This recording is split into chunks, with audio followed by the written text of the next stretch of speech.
बिस्मिल्लाहिर्रहमानिर्रहीम, अस्सलाम वालेकुम। मैं हूं ईसा नकवी। आज मंगल 21 जुलाई है। 2 दिन पहले अमेरिकी इंटेलिजेंस एजेंसीज ने एक खदशे का इजहार किया और उस खदशे की बुनियाद के ऊपर एक थ्रेट अलर्ट जारी किया गया कि ईरान बहरीन के दारुल हुकूमत मनामा के मरकज़ में एक इंतहाई तबाहकुन हमला कर सकता है। थ्रेट अलर्ट में अपने शहरियों को बहरीन छोड़ने का और अपने स्टाफ को महफूज मकामात पर मुंतकिल होने का कहा गया। 2 दिन के बाद जब हम बात कर रहे हैं, मंगल 21 जुलाई को अमेरिका का खदशा हर्फ ब हर्फ दुरुस्त साबित हुआ है और ईरान की जानिब से बहरीन में अपनी नौयत का एक मुनफरिद हमला किया गया है। इससे पहले सिर्फ धमकियां थी कि इस रीजन में अमेरिकी टेक कंपनीज को निशाना बनाया जाएगा। अभी जब मैं बात कर रहा हूं, इस बात की तस्दीक हो चुकी है कि अमेज़ॉन वेब सर्विसेज, उसका जो डेटा सेंटर है बहरीन में, वो तबाह हो चुका है। उसके ऊपर एक इंतहाई तबाहकुन हमला हुआ और ये वाहिद हमला नहीं है। गुज़श्ता 12 घंटों के दौरान 5 इंतहाई तबाहकुन हमलों की तस्दीक हो चुकी है और पहली मरतबा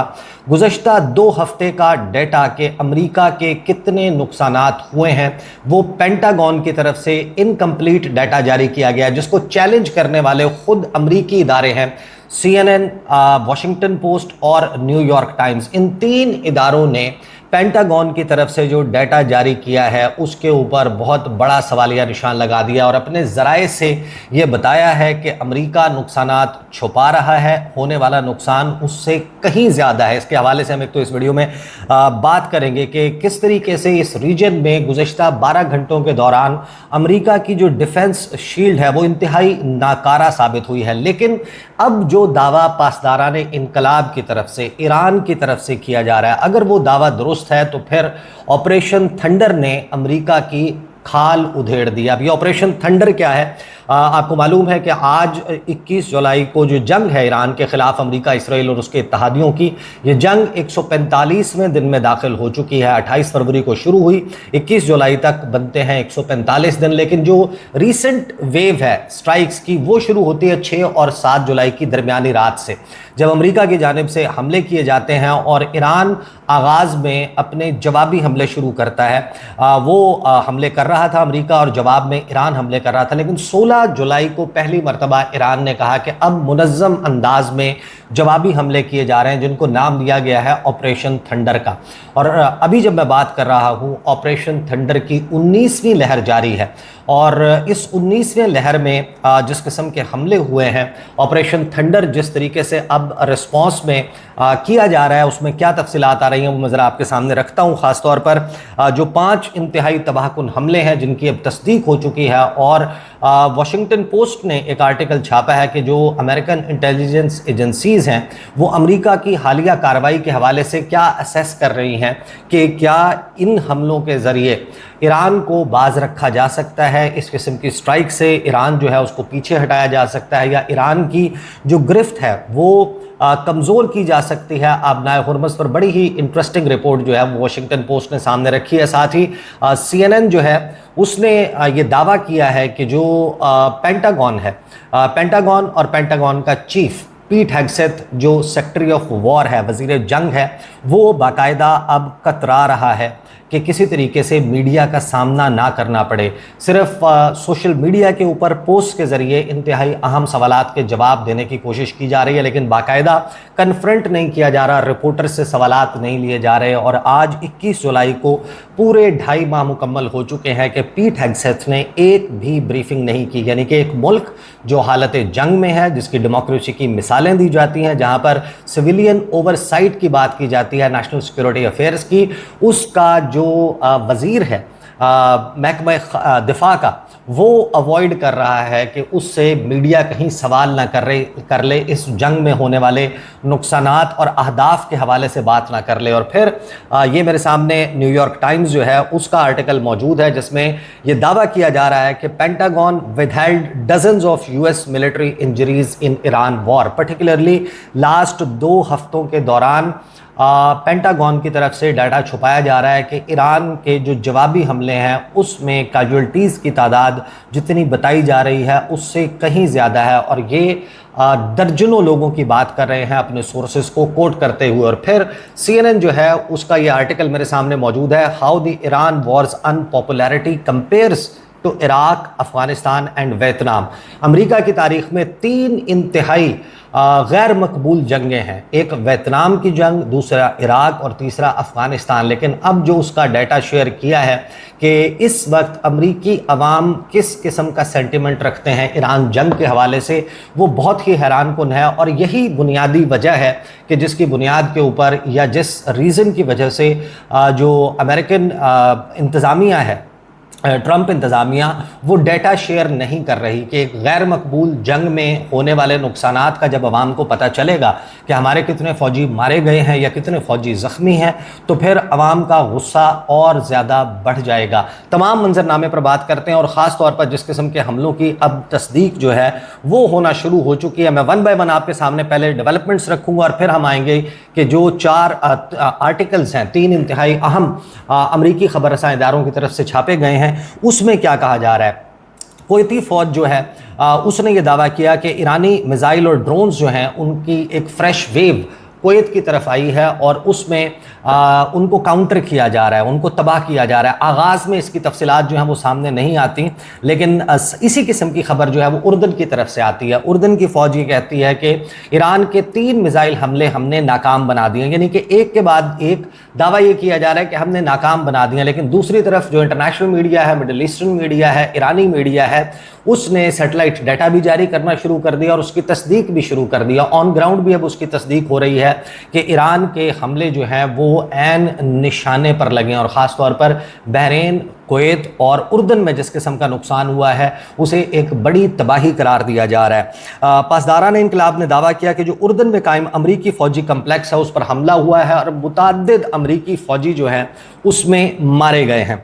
ईरान के पासदारान इनकलाब ये दावा करते हैं कि जो उर्दन का इलाका है अल रकबान, वहाँ पर अमरीकी फ़ौज के ठिकाने पर हमला किया जिसमें मुतअद्दिद अमरीकी फ़ौजी मारे गए हैं, हलाक हुए हैं। आपको पता है कि गुज़श्ता 2 हफ्तों के दौरान अमरीका ने सिर्फ 3 अपने फ़ौजी जो हैं वो मारे जाने की तस्दीक की है, लेकिन इसमें जो बिफ़ोर और आफ्टर के सैटेलाइट इमेजेस आ रहे हैं उसमें तबाही बड़े जो है वो वाज़े तौर पर देखी जा सकती है। जो पासदारान इनकलाब हैं उन्होंने अपने बयान में कहा कि ऑपरेशन नसर 2 की जो 24वीं लहर है उसमें ईरानी एरोस्पेस फोर्स के अहलकारों ने अल रकबान में कायम अमरीकी फ़ौजी कम्प्लेक्स पर हमला किया। आपको मालूम है कि ईरान जो है वो इस वक्त एक डिसेंट्रलाइज्ड मोज़ाइक डिफेंस स्ट्रेटजी के तहत चल रहा है कि जहाँ पर जो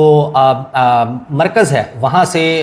हदायत जो है वो नहीं लेती, पासदारान इनकलाब के को तकसीम किया हुआ है और वो जो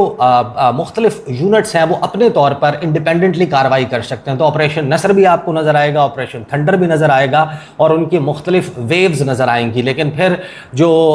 ख़त्मुल अंबिया हेडक्वार्टर है वहाँ से कंपाइल करके डाटा इसके बारे में बयानात जारी किए जाते हैं कि ईरान ने किस किस्म के हमले किए और उससे किस किस्म के ऑब्जेक्टिव्स अचीव हुए हैं। साथ ही ये खबर आती है कि जो पासदारान इनकलाब हैं उन्होंने सक्सेसफुली बहरीन में जो अमरीकी कंपनी अमेज़ॉन है उसके डाटा सेंटर के ऊपर मिसाइल हमला किया है। पासदारान इनकलाब ने एक तरफ दावा किया और फिर मैं आपको बताऊंगा कि अगर अभी आप जाकर गूगल के ऊपर सर्च करेंगे कि जो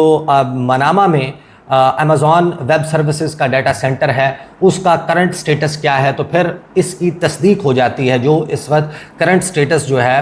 वो नज़र आ रहा है उसका। पासदारान इनकलाब दावा करते हैं कि जो बहरीन में अमरीकी कंपनी अमेज़ॉन है उसका मरकज़ी डाटा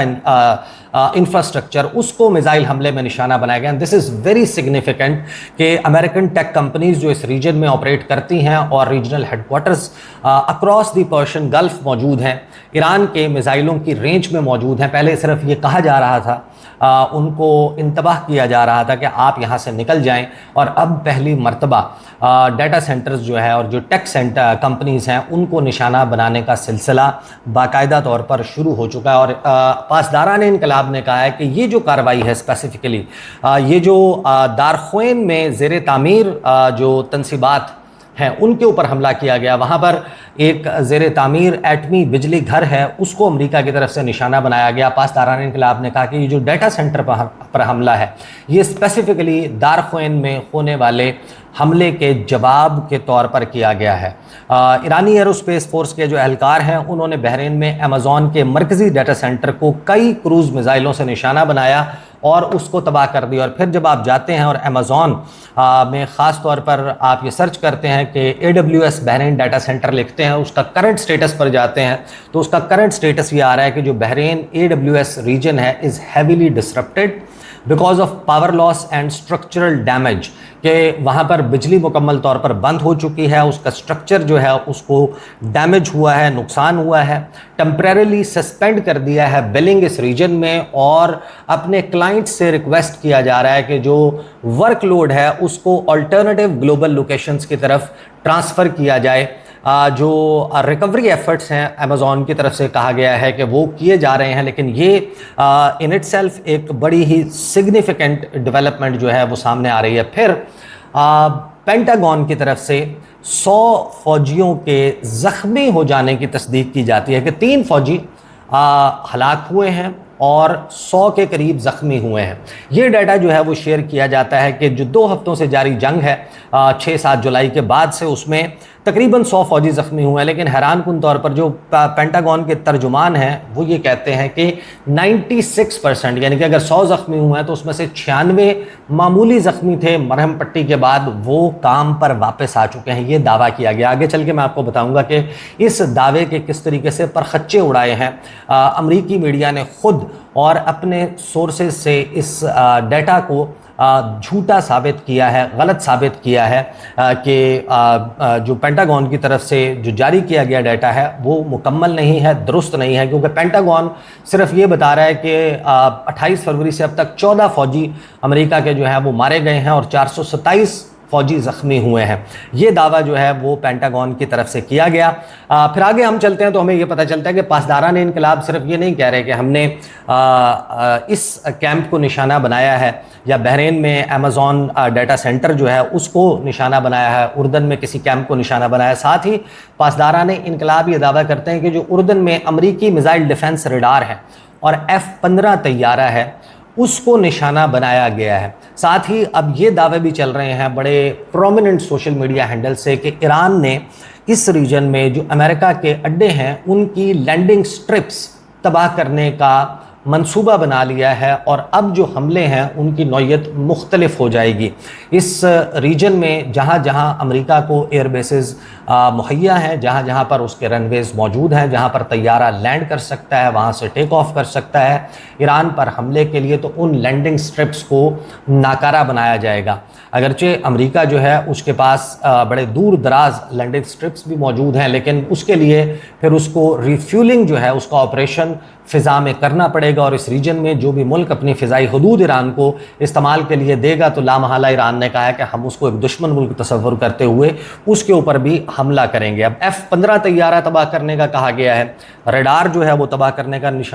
कहा गया, और साथ ही मशरिक़ वुस्ता में अमेरिका की तरफ से एक और थ्रेट अलर्ट जारी किया जाता है कि मशरिक़ वुस्ता को नो गो एरिया समझें, और ओवरऑल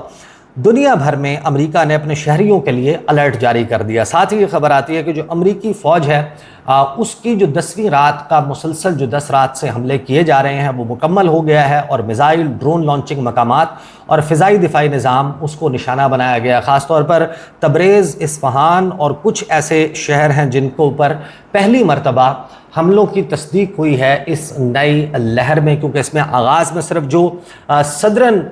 एरियाज़ हैं, जो सदरन प्रोविंसेस हैं ईरान के, जो पर्शियन गल्फ़ को टच करते हैं, जो उसके कोस्ट लाइन के करीब हैं, वहाँ पर निशाने लगाए जा रहे थे। लेकिन अब मुख्तलिफ शहरों के ऊपर अमेरिका की तरफ से हमले शुरू हो चुके हैं। ईरान दावा करता है कि बहरीन और कुवैत में भी हमले जो हैं वो मज़ीद हमले भी किए गए हैं, और ख़ास तौर पर जो बहरीन का शहर महरिक है उसमें अमरीकी रडार और फ़िज़ाई दिफाई निज़ाम को निशाना बनाया है। अच्छा, अब अमेरिका जो है वो इनकी तस्दीक नहीं करता कि हमारे रडार्स तबाह हुए हैं, हमारे जो दिफाई निज़ाम है वो कमज़ोर हो गया है, या अली अल सालिम एयरबेस पर मौजूद जो MQ-9 ड्रोन हैंगर है वो दावा दुरुस्त है। लेकिन जो अमेरिका के थ्रेट अलर्ट्स आते हैं, जब आप उनको पढ़ते हैं तो उससे अंदाज़ा होता है कि अमेरिकी थ्रेट अलर्ट होता ही उस बुनियाद के ऊपर है कि जिस जगह पर उनका रडार तबाह हो गया उस जगह के हवाले से वो अब थ्रेट अलर्ट अलर्ट जारी कर रहे हैं कि इस जगह के ऊपर अब ईरान जो है वो कोई बहुत बड़ा और तबाहकुन हमला कर सकता है, क्योंकि उनको मालूम है कि जब अमेरिका की आंखें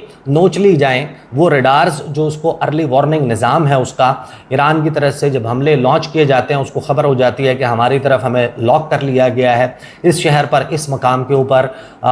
हमला जो है वो किया जा रहा है, क्रूज़ मिसाइल्स आ रहे हैं या बैलिस्टिक मिसाइल आ रहे हैं, और उसको काउंटर करने के लिए अपने फ़िज़ाई दिफाई निज़ाम को एक्टिवेट किया जाता है। अमेरिका चूँकि उस सलाहियत से महरूम होता जा रहा है, लिहाजा अब थ्रेट अलर्ट्स की नौइयत जो है और फ्रीक्वेंसी वो बढ़ना शुरू हो चुकी है। ऑयल टैंकर वो निशाना बन रहे हैं, और कुवैत के जो अरीफ जान अड्डा है उस पर अमरीकी मिसाइल सिस्टम्स को मिसाइलों से निशाना बनाने का दावा भी किया गया है। इरब जो है उसने ये बताया कि ये जो हमला है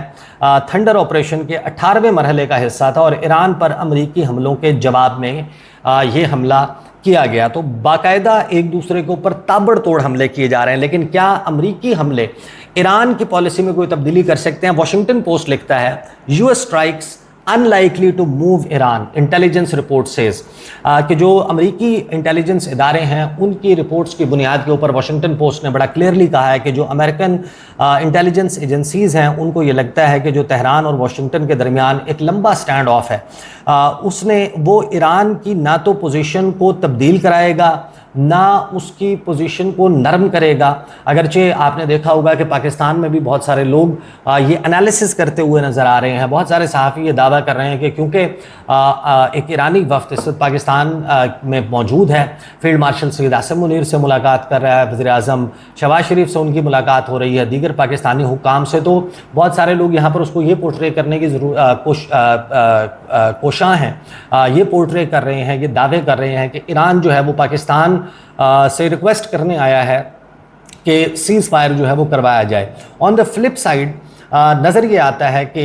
ये बात इस बात की तस्दीक हो चुकी है कि पाकिस्तान के इन्विटेशन पे ये दौरे हो रहे हैं, और अमरीकी इंटेलिजेंस एजेंसीज़ ये कह रही हैं कि इन हमलों के ज़रिए जो अब तक किए गए हैं, ईरान ना तो अपनी पोजीशन को नरम करेगा, सॉफन करेगा, और ना ही नेगोशिएशन जो नेगोशिएटिंग टेबल पर अपनी पोजीशन है उसको तब्दील करेगा जो अमरीकी अड्डे हैं, अमरीकी निशाने हैं उनके बाद। मैं आपके सामने सिर्फ इसके दो आगाज़ के पैराग्राफ पढ़ देता हूँ, then will move on to what CNN and New York Times are saying,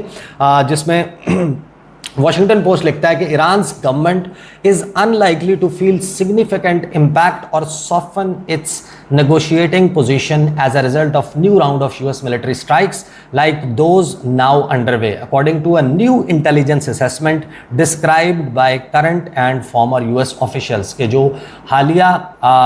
इस वक्त सर्विंग और फॉर्मर यूएस ऑफिशियल्स हैं उनकी तरफ से ये कहा गया है, या उन्होंने ये बताया है वॉशिंगटन पोस्ट को, कि एक नई इंटेलिजेंस असेसमेंट रिपोर्ट सामने आई है जिसका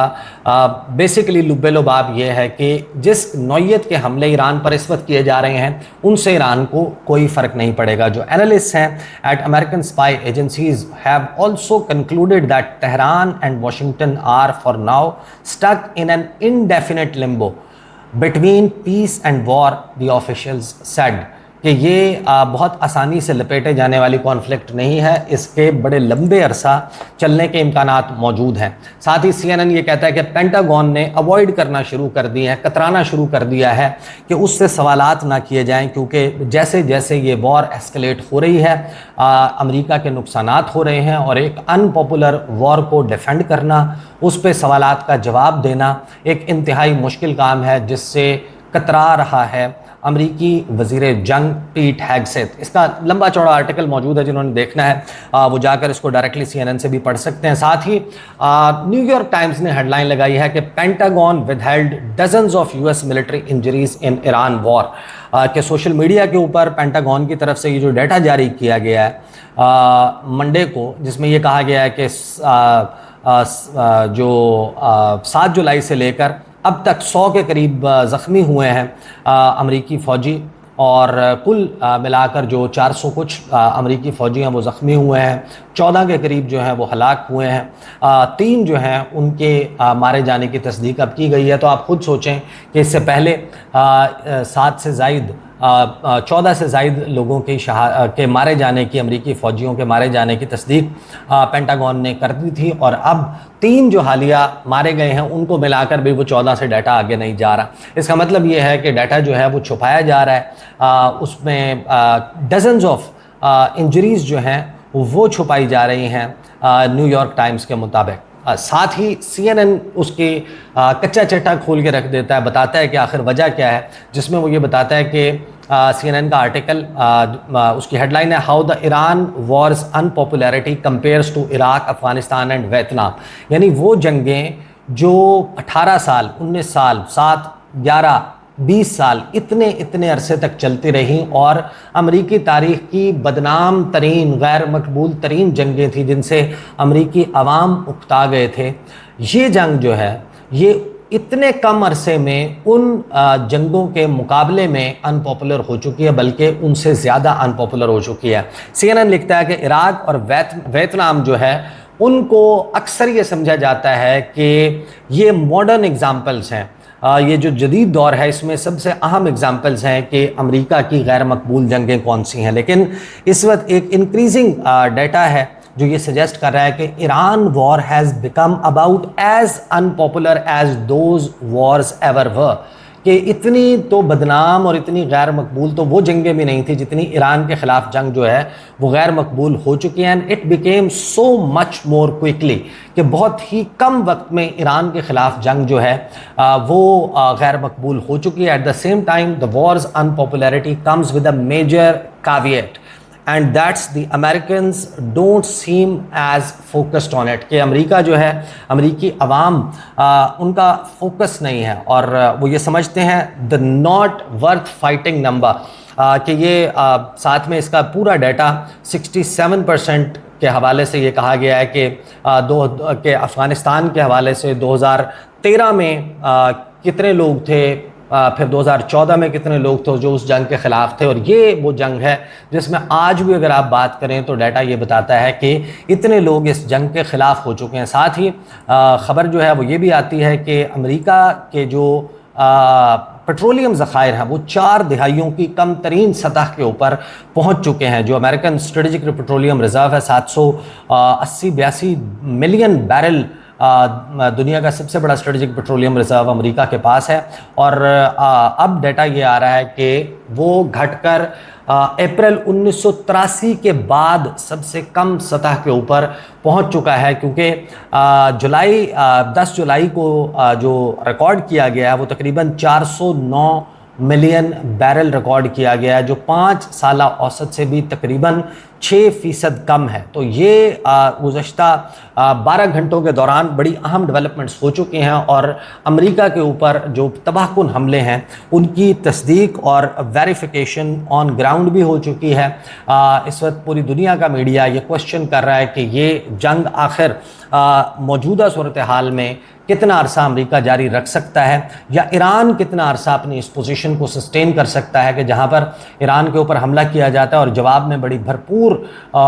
तरीके से और बड़ी शिद्दत के साथ ईरान की तरफ से जवाब दिया जाता है। These are the details. अगली वीडियो में मुलाकात होगी, इजाज़त दीजिए, अल्लाह हाफ़िज़।